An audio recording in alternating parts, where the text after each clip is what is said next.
बिस्मिल्लाहिर्रहमानिर्रहीम।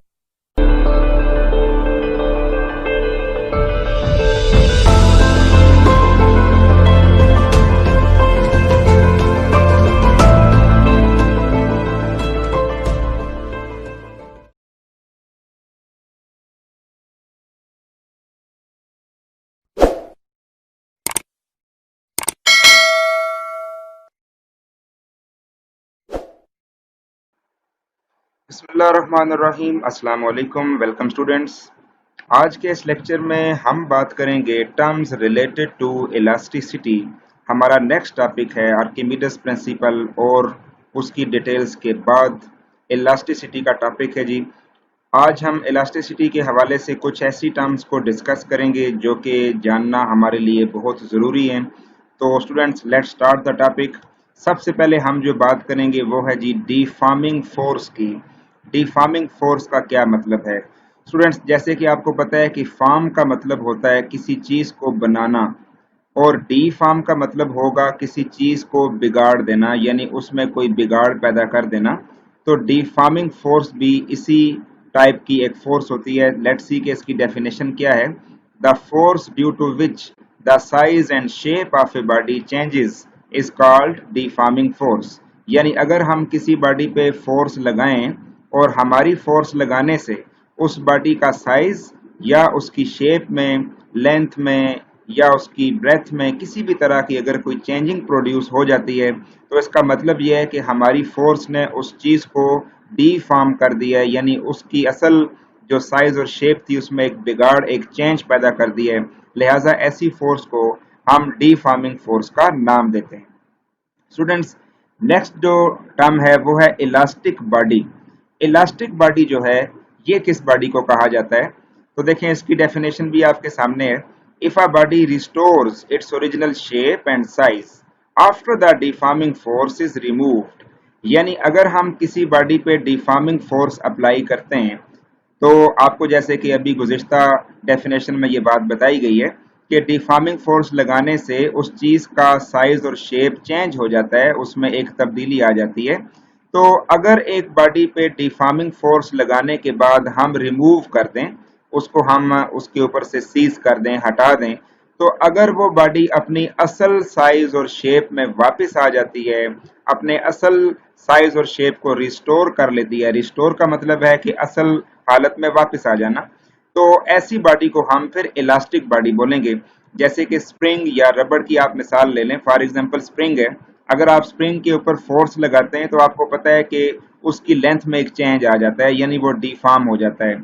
लेकिन जैसे ही मैं फोर्स हटा देता हूँ, रिमूव कर देता हूँ, तो वो स्प्रिंग फौरन अपनी पहले वाली हालत में वापस आ जाता है। तो इसका मतलब है कि जो स्प्रिंग है वो एक इलास्टिक बॉडी है। यही मिसाल आप रबड़ के लिए भी इमेजिन कर सकते हैं, तो आपको समझ आ जाएगी कि इलास्टिक बॉडीज का मतलब क्या है। स्टूडेंट्स, इसके बाद जो हम नेक्स्ट टर्म डिस्कस करने जा रहे हैं वो है इलास्टिसिटी। बेसिकली इलास्टिसिटी जो है ये एक प्रॉपर्टी, एक खसूसियत को कहा जाता है जो कि इलास्टिक बॉडीज में पाई जाती है। इसीलिए इसकी डेफिनेशन इलास्टिक बॉडी की डेफिनेशन से काफ़ी हद तक मिलती जुलती है। The ability of a body to restore its original size and shape after deforming force ceases to act is called elasticity. यानी किसी बॉडी की वो एबिलिटी, किसी बॉडी की वो खसूसियत जिसकी वजह से वो अपने असल साइज और शेप को रिस्टोर कर सकती है, यानी असल हालत में वापस आ सकती है उस वक्त जब हम डिफॉर्मिंग फोर्स को सीज कर देते हैं, यानी ख़त्म कर देते हैं। तो ऐसी एबिलिटी को हम इलास्टिसिटी बोलते हैं। तो जैसे कि नाम से जाहिर है कि इलास्टिसिटी हर इलास्टिक बॉडी में लाजमी मौजूद होगी। ठीक है, हर इलास्टिक बॉडी जो होती है उसमें इलास्टिसिटी लाजमी मौजूद होती है, क्योंकि जब आप उस पर डिफॉर्मिंग फोर्स को हटा देते हैं तो वो फौरन अपनी असल हालत में वापस आ जाती है। तो ये थी इलास्टिसिटी। स्टूडेंट्स, नेक्स्ट जो टर्म हम डिस्कस करने जा रहे हैं वो है स्ट्रेस। स्ट्रेस का मतलब क्या है? The force acting on a unit area is called stress. अगर किसी यूनिट एरिया पे आप कोई फोर्स अप्लाई करते हैं, फॉर एग्जांपल ये हमारे पास ये एक यूनिट एरिया है और इस यूनिट एरिया के ऊपर आप एक फोर्स लगा रहे हैं, ख्वाह आप फोर्स इस एंगल से लगाएं या आप फोर्स इस एंगल से लगा दें, ठीक है, या आप परपेंडिकुलर बिल्कुल 90 डिग्री पे एक ऊपर से नीचे की तरफ फोर्स लगा दें। तो ये जो सारी फोर्सेस हैं, चूंकि ये यूनिट एरिया पे अप्लाई हो रही हैं, लिहाजा ये एक स्ट्रेस एक्सर्ट करेंगी, एक दबाव डाल रही होंगी उस यूनिट एरिया पे।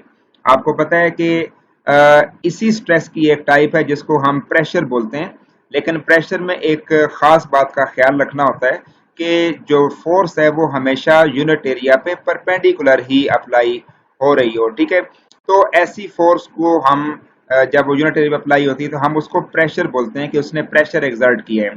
तो लेकिन अगर वो फोर्स 90 डिग्री के अलावा किसी और एंगल पे लगेगी, जैसे कि आप ये देख लें या इसको देख लें, तो ये दोनों फोर्सेस प्रेशर तो एक्सर्ट नहीं कर रही, अलबत्ता हम ये कह सकते हैं कि ये स्ट्रेस एक्सर्ट कर रही हैं, ठीक है। तो ये जो है, ये जो दरमियान वाली फोर्स है, ये प्रेशर एक्सर्ट कर रही है। ऐसे स्ट्रेस को हम प्रेशर भी कह सकते हैं, लेकिन इन दोनों को हम सिर्फ स्ट्रेस ही बोलेंगे, इनको हम प्रेशर का नाम नहीं दे सकते क्योंकि ये परपेंडिकुलरली अप्लाई नहीं हो रही। स्टूडेंट्स, जहां तक फार्मूले का ताल्लुक है, तो आप जरा फार्मूला देखें कि स्ट्रेस का फार्मूला भी वही है जो कि प्रेशर का था, यानी फोर्स डिवाइडेड बाय एरिया। लेकिन अगर आप इसका बैकग्राउंड देखेंगे तो प्रेशर में यही फार्मूला है, लेकिन वहां पे जो फोर्स है वो 90 डिग्री पे अप्लाई होती है। प्रेशर की बात कर रहा हूं मैं, ठीक है। तो फार्मूला यही होगा, लेकिन जब स्ट्रेस में फोर्स बाय एरिया होगा तो वहां पे जो फोर्स है वो 90 डिग्री की नहीं होगी, ठीक है। तो फार्मूले में कोई चेंज नहीं है। इसके अलावा आप इसका यूनिट भी देख लें, यूनिट में भी कोई चेंज नहीं है। Its unit is nm-2 Newton पर मीटर स्क्वायर।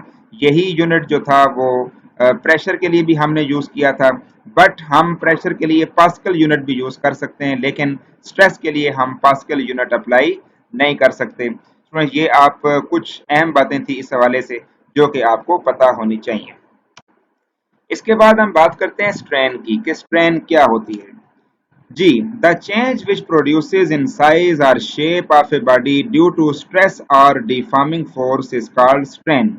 यानी जब आप किसी बॉडी पे डिफॉर्मिंग फोर्स अप्लाई करते हैं, यानी उसके ऊपर कोई ऐसी फोर्स लगाते हैं जिसकी वजह से उसका साइज और शेप चेंज होता है, तो वो जो साइज और शेप में जो चेंजिंग आती है, टेम्परेरी चेंजिंग आती है, उसको हम स्ट्रेन का नाम देते हैं कि ये होगी स्ट्रेन, ठीक है students. The change which produces in size और shape of a body due to stress और deforming force is called strain. Stress को ही एक नाम दिया है डिफॉर्मिंग फोर्स का, यानी कि स्ट्रेस को यहाँ पे हम डिफॉर्मिंग फोर्स भी बोल सकते हैं।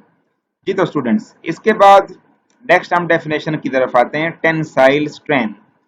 डेफिनेटली जो टेंसाइल स्ट्रेन है वो एक स्ट्रेन की ही टाइप होगी, लेकिन देखते हैं कि टेंसाइल स्ट्रेन किस किस्म की स्ट्रेन को कहा जाता है। जी तो students, if strain only produced in length of an object then this type of strain is called tensile strain। यानी जैसे अगर हम स्ट्रेन की बात करें तो हमने पढ़ा कि वो एक चेंज होता है जो कि स्ट्रेस के नतीजे में पैदा होता है।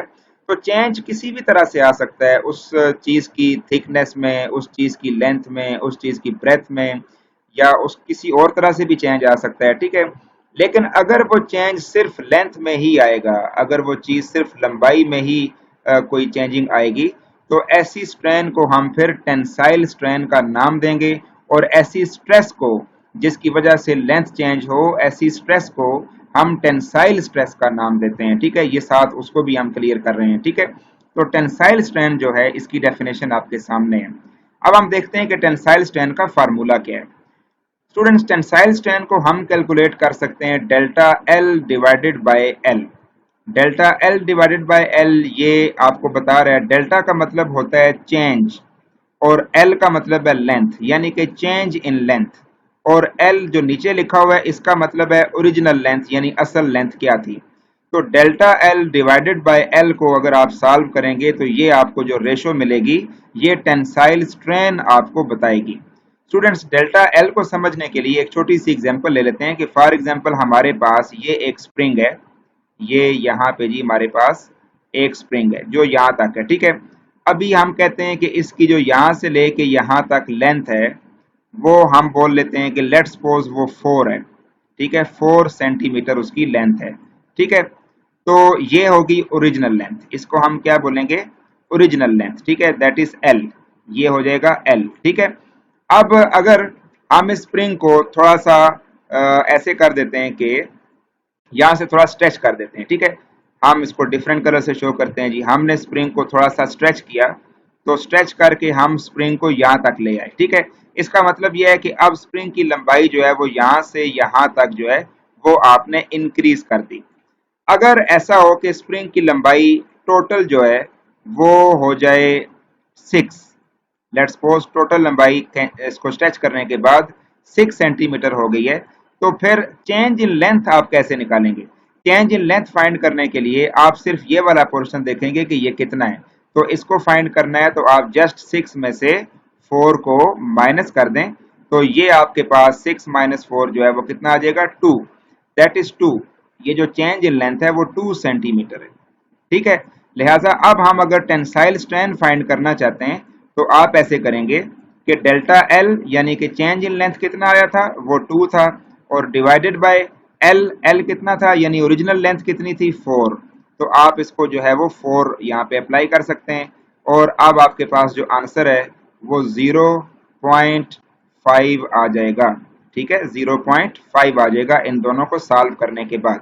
तो स्टूडेंट्स यूं हम टेंसाइल स्ट्रेन जो है वो कैलकुलेट कर सकते हैं। यहाँ पे एक बड़ी अहम बात भी है कि it has no unit. Tensile strain का कोई यूनिट नहीं है। आपने भी देखा होगा कि मैंने 0.5 के साथ कोई भी यूनिट एज सच यूज नहीं किया, ठीक है। Why? Because it is the ratio between two similar quantities. क्योंकि जो टेंसाइल स्ट्रेन होती है वो दो सिमिलर क्वांटिटीज के दरमियान रेशो होती है। दो सिमिलर क्वांटिटी से क्या मुराद है? फॉर एग्जांपल अगर हम देखें कि ये जो एक रेशो है इसमें ऊपर वाली क्वांटिटी जो है उसकी नेचर है कि वो लेंथ को शो कर रही है, बेशक चेंज इन लेंथ है या जो भी है, लेकिन नेचर उसकी लेंथ है, ठीक है। और लेंथ का यूनिट क्या होता है? मीटर होता है। तो आप लेट्स सपोज इसकी जगह मीटर यूज करें, चले हम इसका कलर भी चेंज करके करते हैं, तो आप लेंथ की जगह इसका यूनिट मीटर लगा दें, ठीक है, और डिवाइडेड बाय। अब आप सोचें कि नीचे जो क्वांटिटी है उसकी नेचर भी तो वही है, लेंथ, इसका यूनिट भी क्या होगा? मीटर ही होगा। यानी जो ऊपर वाली क्वांटिटी थी वो भी लेंथ है, उसका यूनिट भी मीटर है, और नीचे वाली का यूनिट भी मीटर है। इसका मतलब है ये दो सिमिलर क्वांटिटीज की रेशो हो रही है। तो आपको पता है कि जब दो सिमिलर क्वांटिटीज की रेशो होती है तो वो दोनों एक दूसरे के साथ कैंसिल आउट हो जाती हैं, तो ना एक यूनिट बचता है और ना दूसरा बचता है। इसका मतलब ये है कि आपके पास टेंसाइल स्ट्रेन का कोई यूनिट भी नहीं होगा। जब भी आप इसकी वैल्यू लिखेंगे तो आप जस्ट मैग्नीट्यूड उसका लिखेंगे, आप यूनिट को साथ शो नहीं करेंगे क्योंकि इसका कोई यूनिट नहीं है। तो स्टूडेंट्स ये थे आज के कुछ टर्म्स जो कि रिलेटेड टू इलास्टिसिटी थी, हमने आज इनको डिस्कस किया। इसके साथ ही हम आपसे इजाज़त चाहते हैं। अपना ख्याल रखिएगा। अस्सलाम वालेकुम।